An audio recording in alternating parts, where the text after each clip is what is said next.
Ciao everyone, it's Alyssa coming at you with another slow fashion video. This week it's the second Sunday of the month, and that means another outfit envy recreation video. This is the series where I take looks that I find online or Instagram, I guess that's the same thing, and I recreate them using what I already have in my closet, rather than focusing on clothing that I don't have and going shopping unnecessarily and mindlessly consuming, which is not great for the planet or your wallet. Anyway, so that's this week, but I thought I would continue with the theme of fall trends, and thanks to one of your suggestions, I'm going to be taking two looks that I found on retailers' websites, and I'm going to be trying to recreate those. My first look I chose from Netaporte. I don't necessarily shop there, but what I do like about what they've done recently is that they've launched a net sustain collection, so that you can have that, you know, multi-brand experience but shop specifically towards more conscious designers. I think this is such a great idea because it allows the consumer to shop more specifically towards their values. So Net-a-Porter isn't paying me or anything at all to say this. I just think it's a good program to initiate. So this look that I found on their editorial, I love the earthy tones, the 70s vibe. It's very, very vintage inspired. It's a little bit editorial, so I'm also going to try and adjust it not only to what I have in my own personal style, but also to something that I find is perhaps a little bit more wearable. Before jumping into my closet, I have a look at the whole outfit and I break it down into elements of style that are actually within my control. I find this is really helpful to take a step back and remove the focus from the fact that I don't own any of the items that my muse, let's call it, and it really helps me identify pieces that will work from within my own closet. The first styling element that I look at is simply the description. What is the vibe that this look is giving off? What's the genre of the look? And this really helps give me some guideposts so that the clothes that I choose for my own closet give me that same vibe and feeling. The first descriptor that I think is very obvious, especially because of that crazy upholstered couch that looks like the couch that was in our basement for the longest time. Big 70s throwback vibe happening, but also a very cool preppy and collegial vibe, I want to say. However, it's got that great 70s glam edge to it. And also there's a little bit of menswear inspiration in there as well. The second thing I look at are the silhouette and proportions, and this has everything to do with the overall shape of the outfit. So when it comes to the silhouette, from head to toe, it's straight, clean lines, beautifully tailored and structured. So it's fitted to the body, but it's not super form-fitting. When it comes to the proportions, everything is really beautifully balanced here. There's no dramatic hemline or asymmetrical volume happening here. The top and the bottom flows beautifully. Very, very equal proportions here. The third element that I look at are the styling hacks. And this has everything to do with those little tiny details that I think make a huge difference. Things like cuffing a shirt, wearing a watch or a handbag a certain way. So in this look, the styling hacks, number one, are monochromatic dressing but with a print. So wearing the same color tone and print head to toe. And I'm just talking about the suit here, which brings me to the next point, which is print mixing. You can see she's got that small plaid paired with the striped sweater in the same color. The reason why this works is two reasons. The color tones of each of those prints are the same, so that makes it look really cohesive and not too confusing to the eye.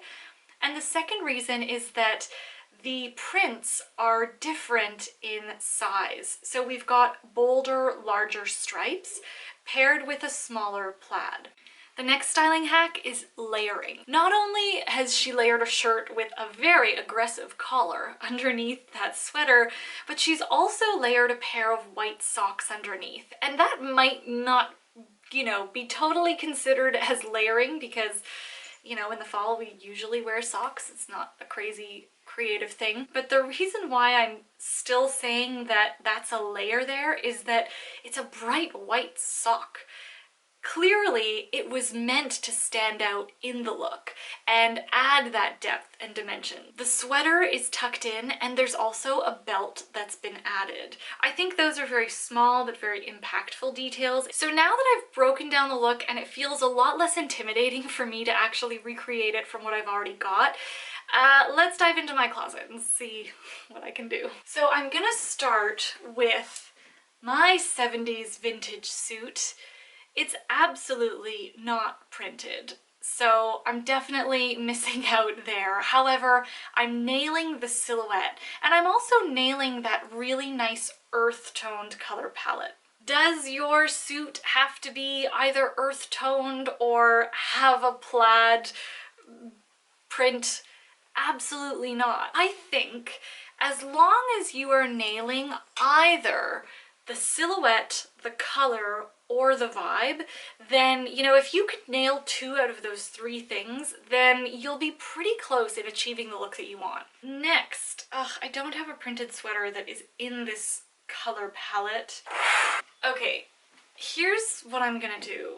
I'm gonna take this Theory tank top, which has a really beautiful knit texture. It's cream, so it's working within my palette. No, it's not a print, but what I think is important is that we're keeping the palette, we're keeping the high neck, which gives us that menswear vibe, but most importantly, I'm gonna be comfortable wearing this because it's sleeveless. I don't know, like technically if that's a full sleeved sweater and a full sleeve shirt underneath, then that's like, I don't know how this person moves their arms. So next I'm gonna add my white collared shirt.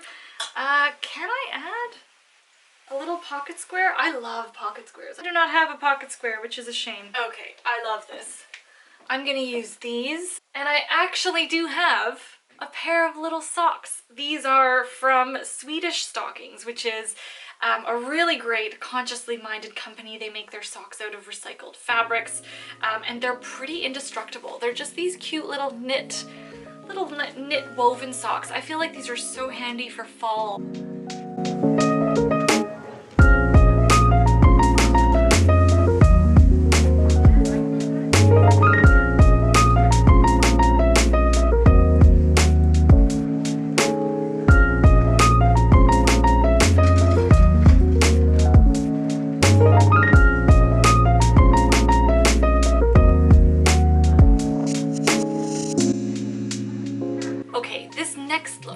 To us by Suzanne, a brand that I absolutely love. They are like French dreamy chic. They have some pretty solid conscious practices, and I've only ever bought their clothing secondhand, but I really do like their aesthetic. So I chose this look from Suzanne.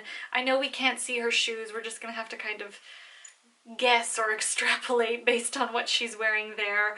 But I would definitely say the vibe is French chic, minimal, classic, timeless. Again, a little bit of that menswear inspiration. There's definitely an element of feeling relaxed and nonchalant. The second thing I'm looking at are the silhouette and proportion. Because we can't see the full length of the pants or the jacket, it's a little bit difficult to ascertain if the proportions are more dramatic or balanced. Looking at the silhouette, however, I think it's a mix between that nice structured yet soft tailored look and a more casual and relaxed structure on the outside. The coat doesn't have the kind of harder, more structured lines that the shirt or the pants do. But because she's wearing the jacket open, we get to appreciate that structured silhouette on the inside. So it's a nice little tension. When it comes to the proportions, I'm definitely going to say she is adding a little bit of length and drama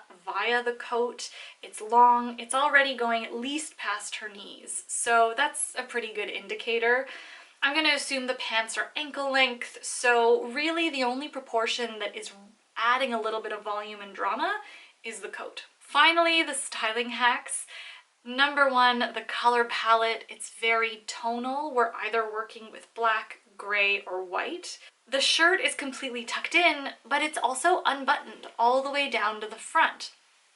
Over top a t-shirt, or it could be a tank top, although because it looks a little bit loose, I I think it's a t-shirt. Typically when shirts are tucked all the way in, it instantly gives a sense of polish, but when things are unbuttoned, it gives a very heavy sense of being relaxed, laissez-faire, very casual. So this is another form of tension that they're adding into this outfit, and something that can be easily done in your own outfits. Another very simple styling hack, but that I think really lends to the look, is the fact that she's wearing the coat completely open and unbuttoned.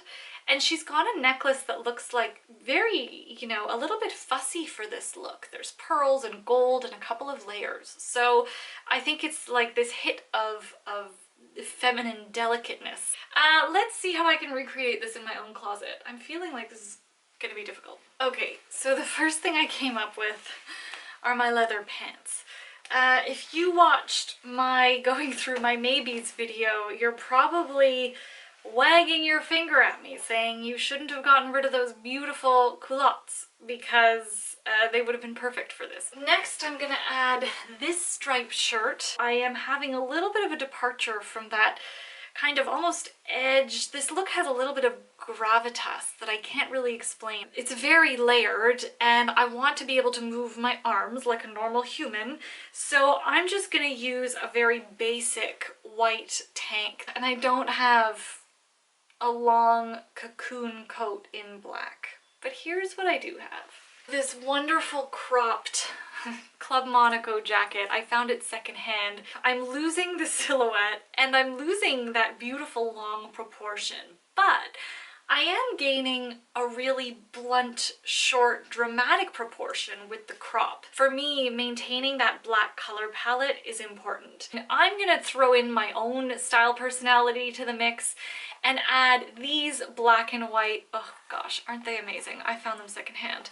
Anyway, I'm gonna add these. Admittedly, I think the proportions are off here with the crop jacket. I would have been better off with a pant that is higher waisted to add that drama.